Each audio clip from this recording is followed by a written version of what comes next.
Ginagawa natin, nagpiano, nagkikitara, nakaupo, nagtatambol, nag-share ng word of God, nakikinig. Lahat po yan ay gantimpala sa Diyos. Nagreklamo yung lalaki, Panginoon, bakit ako ay dumating alas 9 ng umaga? Bakit yun alas 3 nang dumating ng hapon? Bakit pareho ang amin? Sakot. Reklamo. Ang sabi ng Panginoon, bakit? Ano sa iyo kung gawin ko? Kung bigyan ko siya ng kaparinan sa iyo. Bakit nagkaganon? Sapagkat itong nauna, sumunod, pero siya po ay may commit. Ano? Yung comment.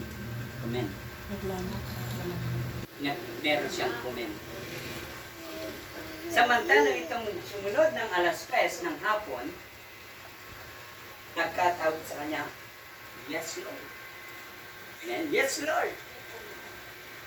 Walang anin lang.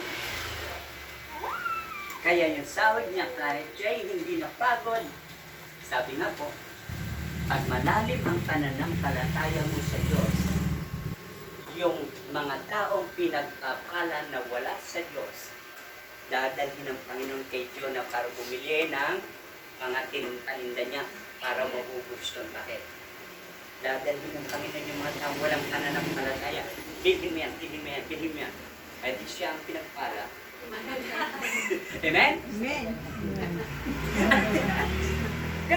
Ganun nangyari. Yung mga liko ay dadalhin sa iyo para ikaw ay pagpalain.